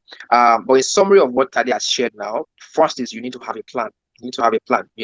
Nothing actually becomes dynamic until it is made specific. So what are your goals? What exactly do you want to achieve with real estate? And this plan has to be documented. Don't free your brain to accommodate new ideas. So first things first, do you have a plan? Have a plan. Open a document, open a Word document if you must do that. And of course, if it's a diary you have, open your diary and sit down and put together a solid, detailed, simple, specific, and dynamic plan. So what kind of real estate company do you want to have? And of course, Tade has shared the different segments. You can be into real estate as a owner, as a developer, as an investor. They have different functions, and probably the sweetest thing I've heard him say tonight is that you can start your real estate journey. You can go into real estate without having a dime in your pockets. And what will be the capital you ask? You will be the capital. Your level of knowledge will be the capital. We just recommended some books. If you go read those books and you get all of Tade's books, if you are going into this, sincerely, my recommendation would be to get all of Tade's books. Tade is someone who has proven that it is possible. Trust me, and believe you me, if Tade can do it, you can do it. With all humility, I built my first house at 25. And I was actually a journalist. I was a bloody journalist, with Genevieve magazine when that happened. I was earning 80,000 naira, But of course, I was also doing stuff by the side. But that's a story for another day. Why am I saying that? I'm saying that because one of the deceptions that is likely to come to some of our minds is that how much do you earn? You only earn 100K. Trust me, with 100K, you can start your real estate journey. I know a friend, it's probably someone also that we would bring into the money room sometime soon, who actually built his first major, and when I say major, I mean major real estate um, projects. I'm talking about the 12 12 units um, flat building, and he started with 500K that he borrowed from the GT Bank app. That's a story for another day. He borrowed 500K. He didn't have money to start. He didn't have the land, and I'm talking about this project was built in Lekki, in the heart of Lagos. He did not have the land. Tade has spoken about joint venture. He did a joint venture. He found someone who has a land, and he had no money, he had no land, he only had himself. But guess what he brought to the table? He brought confidence to the table. You have to have a lot of, if you want to do this, you would fail woefully without confidence. But if you have confidence and you don't have money, tomorrow you will be the one sharing your story in this morning room. So I just want to tell you that irrespective of the level you are at right now, this is something that is possible. You can do it. So you can go in as an owner. What's an owner? An owner is someone who has the land, who doesn't have money to develop, right? The second stage is as a developer. Developer is somebody who doesn't have the land, who doesn't even have the money in most cases, but is ready to stand in. So what you are bringing on board as a developer are your two things: your skills and your confidence, your faith. And then as an investor, who's an investor? So there is the owner who has the land. The owner of the land has gotten into a joint venture deal or any kind of deal with the developer. So the investor is the person that brings money. Maybe the investor doesn't have the time to be on the sites, or the investor doesn't have whatever it is, but the investor has is money. When you match these three guys together, possibly dangerous things can happen, and then you can operate in any of these levels. Why do we do this? We do this because, see, we don't have to wait until we are 40 to start taking responsibility for our financial lives. And in this part of the world, I think we try to rejoice in our how old we are. And trust me, if you are in this money room, you are not young enough to be a billionaire. And when I say billionaire, I mean we don't do anything that's not legitimate here. Every opportunity we are going to be exposing here are going to be 100% legit opportunities, right? So you have what it takes to actually do these things. You just need to start. All right. So Tade has mentioned to have a plan, and of course we've shared on that. And then secondly, also mentioned that you need to have a solid team. You need to have a solid team. There's only so much you can do as a person. There's only so much you can do as an individual, right? But when you are able to cooperate with one person, two people, three people, you are making yourself a very, very powerful, force. And then you can take it from there. All right. So we will take the next set of questions. Unfortunately, I've not been able to ask many of my questions. But I will see if time permits us. We want to end this session tonight at 9 p.m. So whatever happens, we're going to end at 9 p.m. So that means we would have spent 2 hours here. All right. So I'm going to bring up the next guys who have signified to ask questions. So Omoba, you have the mic now. I'm going to hand over the mic to you shortly. Let me see. I think we have another person. Let me bring him up. So Omoba, please go ahead with your question. Thank you.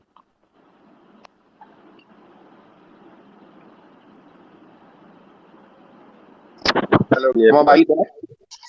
good evening, Good everybody. evening. Yeah, thank you very much for this opportunity. I think this is a very great opportunity for every one of us, I believe. I learned so much, please. Personally, I really appreciate it.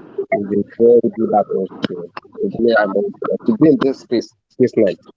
Please, I would like to know, there are some of us, like as I'm speaking to you now, I'm in diaspora.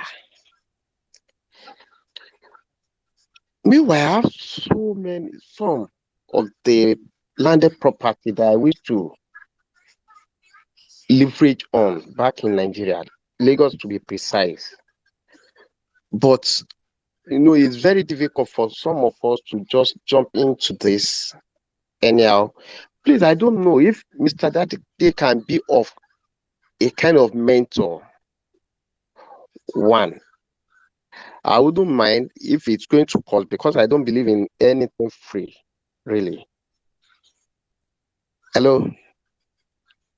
I can hear you. We Yeah, can hear you. We can hear you. We as can hear you. my Please go ahead. my father do talk then. He said, "Ogun tá a bá ti fowó sí kò kí ń jọjú." That means any chance to give you without you paying, you don't value it. That's right. Thank you very Okay. Okay. So I would allow Tade to speak to that briefly. Okay, okay. Thank you very much, Omoba. It's lovely. I like your name. That's my son's name. It's all right. So the point is, the people in diaspora often a time, that want to invest back in Nigeria, and I can tell you, if you have a leverage of opportunities here, yeah, mentoring, yeah. But I will tell you upfront, my mentoring is not cheap at all, and that's why I only mentor a few persons a year. I mean, paid mentor. It doesn't mean you can't watch me, you can do all of that, but to take my time, it takes a lot of money. So, but this is it. There is always a way.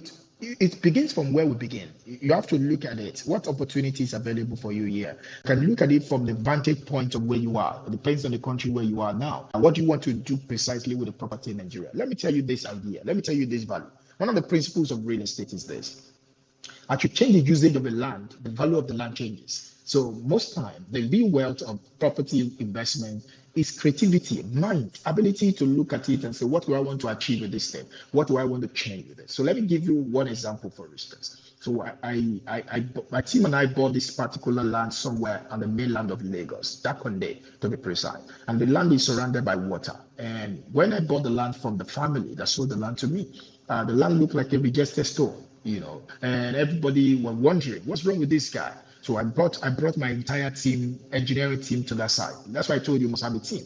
And like Isaac said, I want to be as vulnerable with you tonight. So I got to that place and I look at it for my mind and I said, what can we do to this place?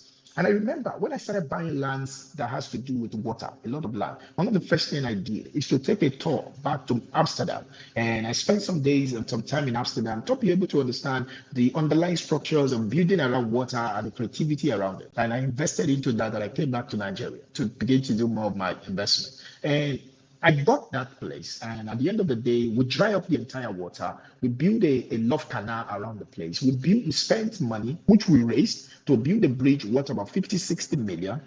This is because you see, if you learn real estate very well, you will need less of your money to do deals. Because the reason why you can do more things at the same time, if you have to use your money to do more things at the same time, you can never be rich. This is what I learned early in the business. If you want to create abundant exponential wealth, quantum wealth, you don't have to work for money. You need to work to raise money. So in this business, we raise money, we don't work for money. So if you learn how to raise money, you'll be able to do deals and you'll be able to put your team together. For you, Mr. Moba, right where you are, you need to start learning how to build your team. So you can connect with Isaac, you can connect with me, or whoever you're connecting with. But for me, like I said to you, it's quite expensive. So the point is, you have to build your team. You have to begin to build your team. The team that you can count on, the team that can look things, that can do legwork for you in Nigeria. As a result of that, you can take advantage. One of my friends borrowed money in Britain to come and invest in Nigeria. And the returns of the investment, because it's capital gain driven, he was able to pay back the money within 24 months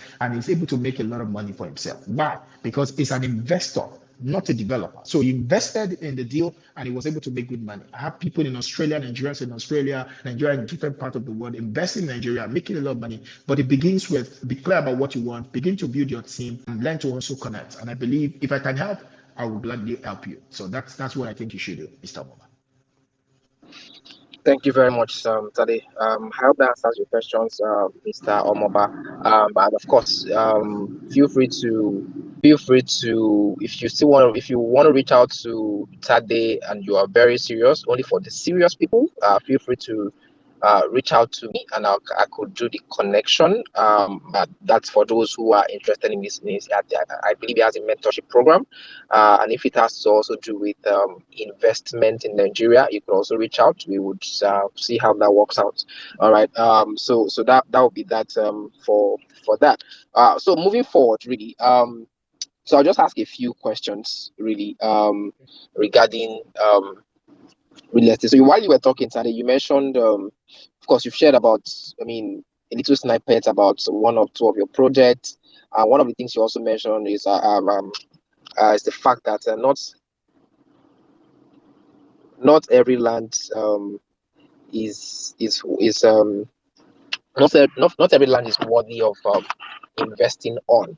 So, what are the things to look out for when you are buying a land that you want to use for a real estate business? Let me be more specific. So, say there's some guys in this room tonight who actually want to start immediately. Or let me even paint the picture more clearly. Okay. Let me be a little brutal. So we have currently we have about 100 people in the room. Then so let's say we have 50 of them who actually truly, and I'm sure that actually exists right here, right now, who actually want to go into real estate. They don't have all the money like you currently. They just want to start their own journey like you started years ago. And of course, they are looking to sacrifice their time. They are confident. They have, based on your story tonight, they have faith, right? And they want to start with what they have, you know. And the goal really is to eventually build um, build unit structures of say 2 bedroom flats, 3 bedroom flats, across different states in Nigeria, and then have them sold out or have some of them for rent, as the case may be. What would be your advice for that kind of person? And remember, they don't have the money, so they have to start by first converting their time, their confidence, and their skills into tangible cash before they're able to then say, okay, I have these properties, I'm now going to start, and I now have money, and I'm going to convert that into value by building my own properties and then selling them outrightly to build more properties and multiply from then on. So, what would be your blueprint for them to do this successfully from start to finish? Thank you very much. So the first thing that they need to do is to agree with the fact that not having money is not a limitation. You have to agree with yourself that not having the money is not a limitation. So the second thing is you don't have the money, you don't. What you need to do is to begin to look for the deal. Let's say real estate really starts with a deal, not with cash. The real deal in real estate is the deal. You need to look for the deal. So let me give you a very practical example. So I have a friend for many years. It's been wanting to come into this development and all of that. 2 years ago, I have to force him literally. The guy, it's enough, man. Stop talking about this thing. Go and do it. And then the first thing that we did, which is the plan that you can follow, is to look for the deal. So he found the deal somewhere in Lekki. That's how funny it is. He found the deal in Lekki phase one, Lekki phase two. So he found the deal somewhere in Lekki phase two. Remember, he does not have any money. So he found a JV deal. So when he found the JV deal, he was able to secure the deal. He needed to have 2.2, 2.5 million to just pay the agents that helped him secure the deal. So he have to find a way. He raised the 2.5 million. He paid off the agent. The agreement was done. The lawyer signed the deal. So you have to walk up to an architect, bring the architect in like a team. The guy, this is how I can afford to pay you right now. Design the building. When you design the building, the next thing that we agreed on is a guy, find a way to raise the money. Find investors. Let's do it. Because you see, cash follow credibility. So what you need to do is that everything you are doing, bringing money partners, that's what I call them in my business, bringing MPs, that money partners. So you're bringing money partners. These are the deals that you have. You are willing to get some money to jumpstart the process, and then you are willing to sell some of these projects. Remember, the first kind of deal you are doing is not to keep the money. It's not to keep some of the properties. Because if you're doing JV, that means part of the proceeds is going to be given back to the owner of the land. That's what the owner of the land have to sell to be able to recoup his money. So making sure that a proper lawyer is involved so that you don't just change yourself. But this is it. You can sell the project off plan. Off plan simply means people are paying you based on the design, not what you have built. So I have sold a couple of projects off plans, and it's one of the easiest way to raise money to fund your project. So you take the project, you have gotten an approval for it, you started, begin to put the project out there. You can find few persons that can also get you buyers if the locations of the place is very fantastic. They can begin to come to the site. Or you just need to start that, maybe another 5 million, 10 million, which you can raise, And so one of the things you must learn how to do, you must learn how to communicate, because you see, your mouth can lead you to millions. So you must learn how to communicate, because raising money is a marketing function. So you must learn how to communicate your ideas so that other people can support you and can buy into it. So remember, you never start with any money. You start with money. You start with capital. One of your capital is your mouth. You must be willing to pitch your ideas to people. The design is done, you can present it, and people do. So as I'm talking to you right now, based on following this formula, my friend was able to get the land, my friend was able to raise part of the money, the building started going on, start raising small money around there. He has finished the first project, 12 units. 6 units was given to the original owner of the place. He sold 12, he sold 6 units. Yeah, he was telling me he did not make a lot of money, but he makes about 20 million. Now, this is a guy that didn't start with a lot of money. Secondly, it's about finishing the same second building right now. Another 12 units. He has already spent almost 100 million on that project. Guess what? He does not have the money, but we raise the money. Remember, you don't have to work for the money. You can raise the money. But it's all about what you want to do. You don't have to have the land. You see, let me tell you something. Real estate is spiritual. And real estate, and you want to deal with real estate, you also have to use your spiritual resource. What are your spiritual resources? Your mind, your mouth. You have to be able to imagine things, and you have to be able to communicate it. So if you can use your mind and you can use your mouth, you can scale. So most people, we have been raised that if you don't have the money, don't forget about it. But real estate is not that. One of the things I learned early days in my life, we have been told that if you can't beat them, join them. But my mentor taught me, he said to me, if you can't beat them, don't join them. I arrange to get them beaten. So one thing that I do is I arrange to get all my resistance beaten. And that's the power of teamwork. So you begin to look at it. Never let money be the reason why you never do things. Never let money be the reason why you never pursue your dream, because money can be raised. Money can be raised. If there is anything you need to take from this section tonight, is that money can be raised, and raising money is the marketing function. So some of you, the skills that you have to build is ability to close people on your idea. And by the way, I wrote one book about a year ago called Close or Lose. I think it's another book you can add to the real estate if you have to read it. So ability to raise money, ability to close on your idea. So some of you today, you are working, and where you are working, you have some colleagues you have built good relationships. Some of them have some loose cash. If you're able to put your plan on the table very well, you're able to sort for the deal. Let me tell you, in real estate, it is the deal that finds the money. Most people don't look for good deals. They are looking for money. No. It is a wrong way to go. You find a good deal, you use the deal to find the money. But most people are not looking for good deals. They thought it's the money that is not making them to do things. No, that's not how it works. You look for good deal, you use the good deal to find the money. So the deal will find the money, the deal will pay back the money. So at the end of the day, the collateral that you are really using for the entire transaction is the deal. So finding the deal is the first criteria. Find the deal, then look for who can fund the deal. Be willing to share the money. I call it 50-50. The first kind of deal is about 50-50. What does that mean? It means that there is a way to structure deals. So if you can structure a deal, you will raise the entirety of the money. I have done a deal of 1 billion before, and I never put 1 naira of my money in it. And I'm telling you for free, I never put 1 naira of my money in it. And when the deal was completed, we raised the 1 billion. When it is completed, I still make more than 50% of the return. What does that mean? It's called infinite return, because none of my money is in the deal. But I've learned that all that I need to do, that I spend most of my waking hour doing every day, is finding deals that other people are willing to fund.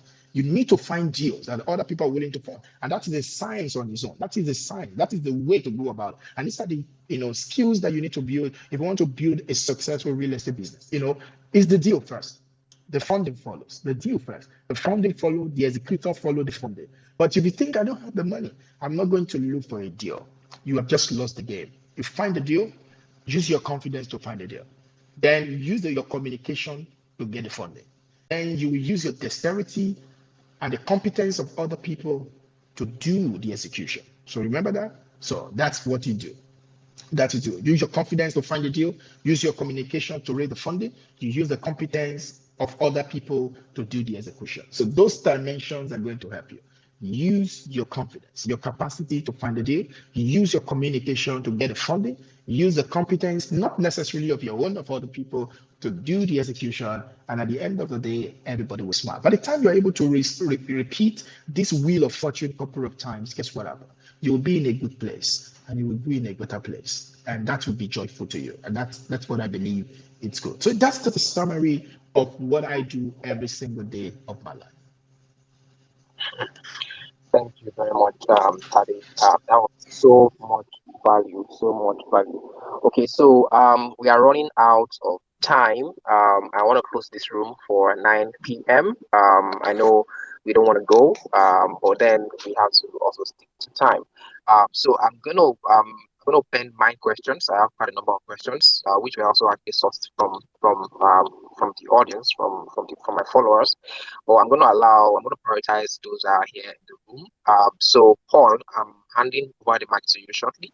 And then so after Paul, we're gonna have Shadrach ask your questions, but please make it very brief and very punchy, very straight and direct so that Taddy can get as soon as possible. So Paul, you have the mic.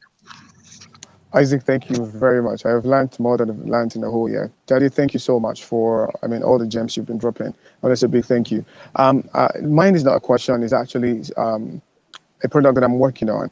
So I'm a developer and a product manager. So I'm working on a property management soft tool that will enable property managers like Tade and Isaac to manage your properties and your portfolio. So what I'm asking is an opportunity to get into your network and also introduce this tool to you, and also so you can, if something that you like, so you can actually introduce it to your network, so they also can use it. And if it's something that you're much more interested in, then we could really talk about it. But it's a very very nice tool that you can use to manage contractors, tasks, properties, landlords, tenants, and the likes of it. So I just wanted to let you know, and if it's something you're interested in, I'll be glad to talk more and also introduce you to the network. Thank you so much for the opportunity. Thank you. Beautiful, beautiful. I like that. Shoot your shots. On point. All right. What I'm going to say to you is send me a DM regarding about this tool, and I'm going to see if it's something useful. I'm going to share it with Tade also possibly. So if something useful, we'll definitely get back to you. Yeah, nice one. All right, Shadrach, Thank you. you have the mic now. Hello, good evening. Hello, can you hear me? Good evening, Shadrach. Yeah. Clearly. Yes. So I want to really appreciate all of you for this wonderful. You can you hear me? Hello? There's some background Hello? noise. I have to mute you. I'm sorry. I had to mute you because there's quite some background noise coming from your hand. So if you could just do something about that, then I would unmute you, so you can ask your questions. Please, before we go, I'm gonna have Tade share a closing notes. But please kindly. All right, so I can still see requests are still coming in. So we're gonna take just a few Mr. At the ghost. You have the mic. Please go ahead with your question. And guys, please feel free to tweet about this session. Just invite your friends to join. I think it's one thing about value is that it's beautiful to actually give value. You can't give value without getting value back in return. So let's share so that aside those of us that are here live in the room, other people can also listen to it afterward. Okay. So now, Mister, you have the mic. Please go ahead with your question. Hello there, brother. I've just been listening in. I caught you guys a bit late, but I really appreciate what you guys are doing. I just peeped some game from Tade. I'm just always for hearing more of things like this, like because I'm mostly in crypto. So when I checked you guys' thing about building successful real estate, that's something I'll be very interested in. So I just wanted to ask you, not to even ask you guys anything. I just want you to say keep it going, and I hope to catch on with you guys again because there's some very valuable information you're giving out. Thank you very much. Thank you so very much. That was beautiful to hear. Thank you. So Shadrach, I'm gonna unmute you now. I hope we would be able to hear you clearly now. So please go ahead and ask your question. Shadrach. Okay. Hello, can you hear me now? Better. Please go ahead. Okay. First of all, I want to really thank you guys for this great opportunity to learn. My question is, in terms of the deal now, how can we know the deal is legally okay, so I will not fall into bad hands? Okay, Hello? brilliant. Thank you very much for that question. Yeah, so you're basically asking, of course, when we talk about real estate, they're actually a dime a dozen, in fact, millions and millions. So, and of course, wherever you have the original, there definitely has to be the fake. So how then do we decipher? I, How do we identify? How do we spot the real ones from the fake ones? All right. So Yes, exactly. Yes, exactly. thank you Yes. for the All question. right. So All right. I'll hand the mic over to Tade to field that question. Tade, over to you. That's what realize that one of the things that has been said is that you need to build a team because often a time do it yourself, skill it yourself. You can't do everything yourself, So you need in the multitude of counselor, the wisest Solomon says there is safety. In other words, you need to your safety net, it's your power team. Your team are your safety net. You don't need to know everything. You don't need to be good at everything.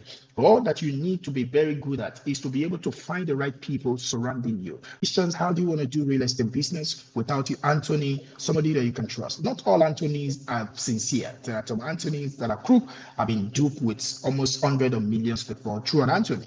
So you need to find them. You need to verify them. Remember, one of the things I said is verify before you trust. Verify before you trust. Verify before you trust. So as a result of that, know what you stand for, know your value. What are the values you're also looking for in the team of people that you surround yourself from? Everyone. For instance, if somebody say this property is available, you want to verify the property. Who is the person that is going to provide the property for you? Is that user Anthony or is your surveyor? So if you don't have a trusted surveyor that it can sell you in, you need to surround yourself and you need to keep finding them. Some of them you get it wrong, you just fire them. Don't be afraid to fire the people that you surround yourself with, especially when it comes to your transaction. It is very, very important to you. So that is one of the ways to stay out of trouble, because it's better to stay out of trouble with a little money than to get out of trouble with a plenty of headache and plenty of money that you're not even sure you will get out. So those are the fundamentals that you have to put in place. It's about your team. Your safety net is your team. Wow, thank you so much, Tade. And Fortunately, guys, this is where we draw the curtain for tonight. I can still see a lot of requests here, but definitely there will be another morning room edition next week, Tuesday, by God's grace. One thing I love to say at the end of each session is that, see, guys, it is possible. It is possible. It is possible. It is possible. It is possible. You can make this happen. And yes, and at the end of the day, it's not really about just making money. No, it's actually about earning a lot of money so you can make a difference. So we can make a difference because see, at the end of the day, you cannot help the poor by being poor yourself. So you can't help the poor cannot help the poor. Only the wealthy can actually help the poor. You know, um, and of course, the reason why we brought Tade here tonight to share his story, and not just to share his story, to also review exactly how to build a successful real estate business, is because Tade has done it. Tade is a Nigerian. Tade is an average Nigerian. Tade was working in a bakery. Now today Tade travels the world, and it's not about traveling the world. It's just about the fact that if Tade can do it, you can do it. So it will be great joy for you to take. Of course, this session is recorded, so you can always come back to it and play. It will be available for, I think, 2 days thereabouts, after which it will go off. Feel free to play and replay, and of course come up with your plan and start executing. My DMs are open for questions, of course, only serious questions. If you're looking to partner, you're looking for a resource person, you're looking for anything you're looking for, trust me, my goal on this platform is actually to help as many people as possible, particularly young people, young millennials, to help you to actually create wealth. Why? Because I found out that, see, when money issues are sorted, life is actually beautiful. Because we come to this world to come suffer. We came to this world to make impact, to dominate. When we say dominate, not dominate other human beings, but to actually dominate, to create things. And I tell people, see, there are two kinds of people in this life: those who produce and those who consume. Those who produce, if you go on social media right here, right now, there are only two kinds of people: those who produce and those who consume. And is it bad to consume? No. What is actually bad is that what you are consuming is more than what you are producing. And the difference between a wealthy person and a poor person is that a wealthy person produces a whole lot more. In fact, a wealthy person habitually, they form the habit of consistently producing, more than they consume. And when it compounds over time, we call them wealthy. So on that note, I would hand back the mic to Tade to basically more or less give us a closing remark. Um, um,